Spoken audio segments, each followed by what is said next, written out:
নমস্কার বন্ধুরা, লক্ষ্মী কুটিরের রান্নাঘরের পক্ষ থেকে সবাইকে অনেক অনেক স্বাগত জানিয়ে আমরা ওই দ্বিতীয় ভিডিও নিয়ে আসছি। আজকের এই ভিডিওটা হলো ঢেঁড়স আলুর পোস্ত দিয়ে পাতুরি। ঢেঁড়স আর আলু আগে আমরা সাইজ করে কেটে রেখেছি, দেখতেই পাচ্ছেন। এটা দিয়ে পাতুরি হবে, পোস্ত দেওয়া হবে। আর কড়াইতে তেল দিয়ে তেলটা গরম হয়ে গেছে। আমরা আলু আর ঢেঁড়স আগে একটু ভাজা ভাজা করে নেব।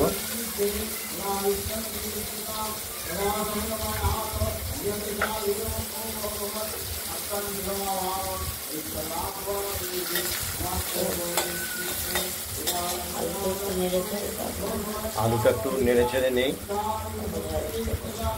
তারপরে ঢেঁড়সটা আমরা দেব।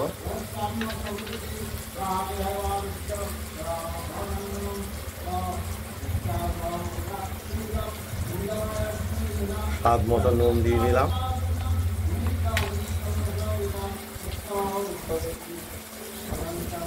সামান্য একটু হলুদও দেব।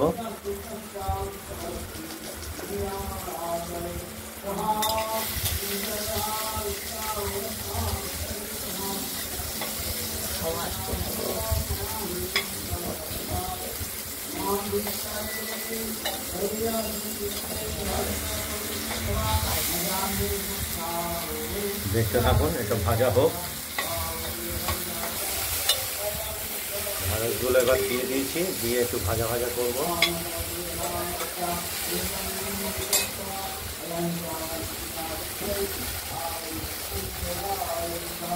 আর পোস্তটা বাটা চলছে, হয়ে গেছে। এই পোস্তটা আমরা দিয়ে ঢেঁড়স আলুর পাতুরি করব।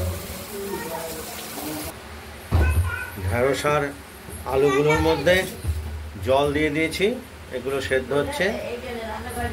তো আলুগুলো সেদ্ধ হবে, না হলে তো দেওয়া যাবে না।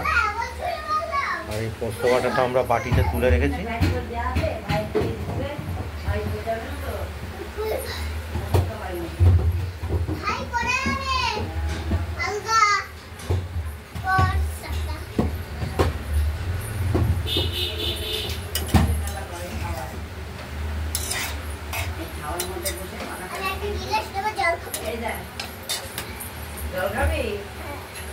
জল খাবি?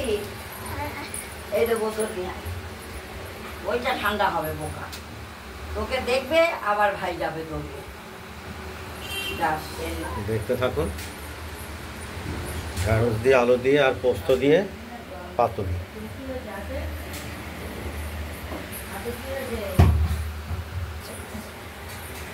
পোস্ত বাটাগুলো আমরা দিয়ে দিলাম। এটা হয়ে গেছে, ধুয়ে নেগা। কড়াইতে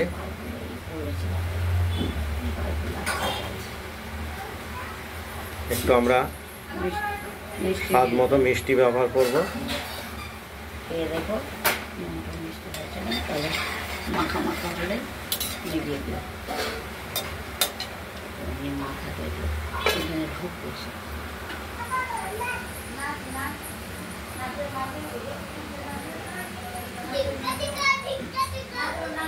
আলু আর ঢেঁড়সের পোস্ত দিয়ে পাতুরিটা আমরা একটু না এখনো হয়নি, একটু নাড়াচাড়া দিয়ে আমরা মিষ্টিটা একটু দেখে নেব।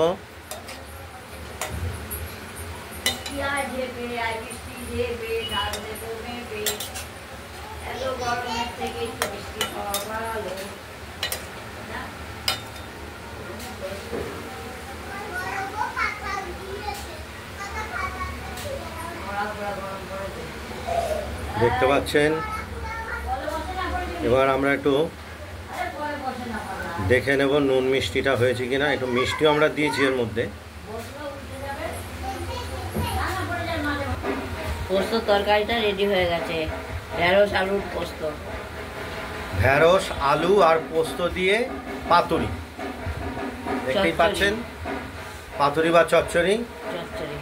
খুব ঢেঁড়স দিয়ে আলু দিয়ে। সুস্বাদু খেতে, গরম ভাতের সঙ্গে একদম দারুণভাবে জমে যাবে। আমার এখন আর বন্ধুরা, আপনারা এই তরকারিটা একবার ট্রাই করে দেখবেন বাড়িতে, কেমন হয় আমাদের কমেন্টস করে জানাবেন। আর আমাদের এই চ্যানেলটাকে একটু লাইক এবং শেয়ার করে দেবেন।